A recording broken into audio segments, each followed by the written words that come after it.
नमस्कार। आकाशवाणी जयपुर अजमेर से प्रस्तुत है प्रादेशिक समाचार।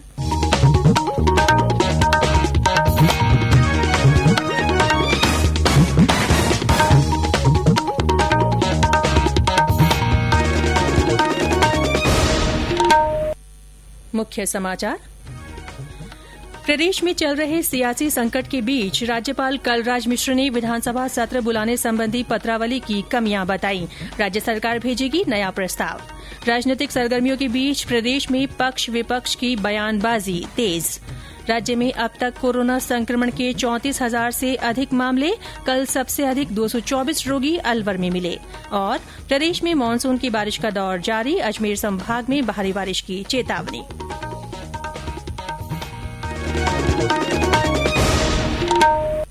समाचारों के साथ मैं रितिका गुप्ता। और अब समाचार विस्तार से। प्रदेश में जारी सियासी संकट के बीच राज्यपाल कलराज मिश्र ने कहा है कि संवैधानिक मर्यादा से ऊपर कोई नहीं है और किसी भी प्रकार की दबाव की राजनीति नहीं होनी चाहिए। राज्य सरकार द्वारा 23 जुलाई की रात विधानसभा सत्र को आहूत किए जाने की पत्रावली पेश की गई थी। इस पर राजभवन द्वारा संसदीय कार्य विभाग को पत्रावली की कमियों से अवगत कराया गया है। इसमें विधानसभा सत्र आहूत किए जाने संबंधी नियत तारीख, औचित्य और 21 दिन का नोटिस दिए जाने संबंधी बिंदु हैं। इसके अलावा राज्य सरकार को सभी विधायकों की स्वतंत्रता और उनका स्वतंत्र आवागमन सुनिश्चित करने के निर्देश दिए गए हैं। साथ ही ये भी पूछा गया है कि प्रदेश में कोरोना के बढ़ते प्रसार को देखते हुए सत्र कैसे आयोजित किया जाएगा, इसका विवरण भी प्रस्तुत किया जाए। इससे पहले विधानसभा का सत्र बुलाने की मांग को लेकर कल मुख्यमंत्री अशोक गहलोत अपने समर्थक विधायकों और वरिष्ठ नेताओं के साथ राजभवन पहुंचे। वहां मुख्यमंत्री ने राज्यपाल कलराज मिश्र से मिलकर तुरंत सत्र आहूत करने की मांग की। इसके बाद राज्य मंत्रिमंडल की कल देर रात बैठक भी हुई। इससे पहले दिल्ली रोड स्थित एक होटल में कांग्रेस विधायक दल की बैठक हुई। बैठक से कुछ देर पहले मुख्यमंत्री अशोक गहलोत मीडिया से रूबरू हुए।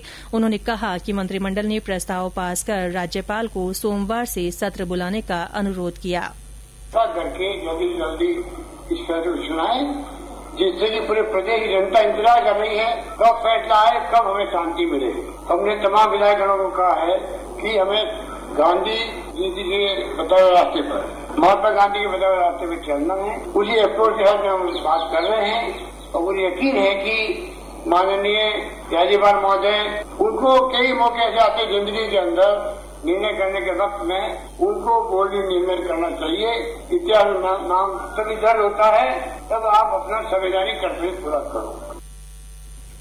दूसरी ओर भारतीय जनता पार्टी ने मुख्यमंत्री और विधायकों द्वारा राजभवन में धरना देने पर कड़ी प्रतिक्रिया व्यक्त की है। भाजपा के प्रदेश अध्यक्ष सतीश पूनिया, प्रतिपक्ष के नेता गुलाब चंद कटारिया और प्रतिपक्ष के उपनेता राजेंद्र राठौड़ ने एक संयुक्त प्रेस वार्ता को संबोधित करते हुए कहा कि प्रदेश के संवैधानिक प्रमुख पर अनावश्यक दबाव बनाया जा रहा है। श्री कटारिया ने कहा कि मुख्यमंत्री और कांग्रेस विधायकों ने सारी मर्यादाओं को तोड़ दिया है। प्रकार से संख्या बल के आधार पर राजभवन में जाकर जो धरना देने का जो काम किया है, मैं सोचता हूँ इससे घटिया काम कोई मुख्यमंत्री नहीं कर रहा। तो जो सरकार चला रहे हैं, पुलिस उसकी, विभाग उसका, सब उसका, और उसके बाद अगर राजभवन को घेर देंगे तो इस लोकतांत्रिक उसकी हिफाजत कौन करेगा।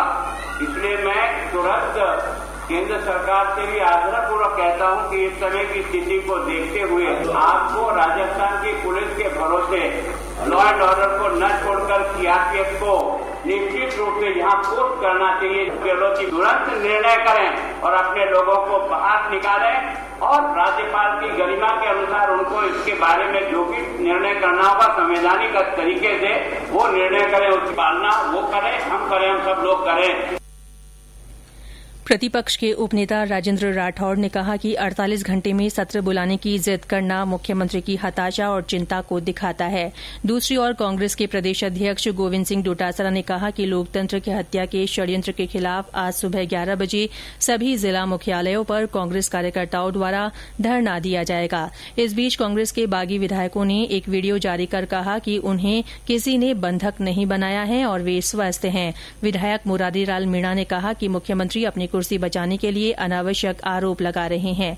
इससे पहले कल सुबह राजस्थान उच्च न्यायालय ने पूर्व उप मुख्यमंत्री सचिन पायलट और कांग्रेस के 18 अन्य विधायकों की याचिका को स्वीकार कर लिया, जिसमें उन्होंने स्पीकर द्वारा उन्हें दिए गए अयोग्यता संबंधी नोटिस को चुनौती दी थी।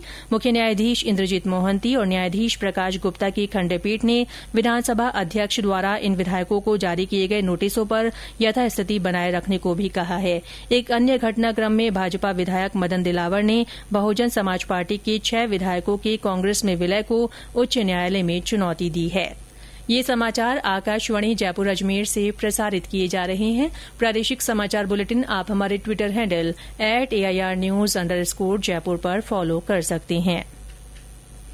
प्रदेश में अब तक 24,547 लोग कोरोना संक्रमण से मुक्त हो चुके हैं। इनमें से 23,536 लोगों को अस्पतालों से छुट्टी मिल गई है। कल कोरोना संक्रमण के 958 नए मामले सामने आए। इनको मिलाकर संक्रमितों की कुल संख्या 34,178 हो गई है। कल सबसे ज्यादा 224 मरीज अलवर से रिपोर्ट हुए हैं। हमारे संवाददाता ने बताया कि भिवाड़ी, खैरथल और बहरोड में संक्रमण का प्रकोप अधिक पाया गया।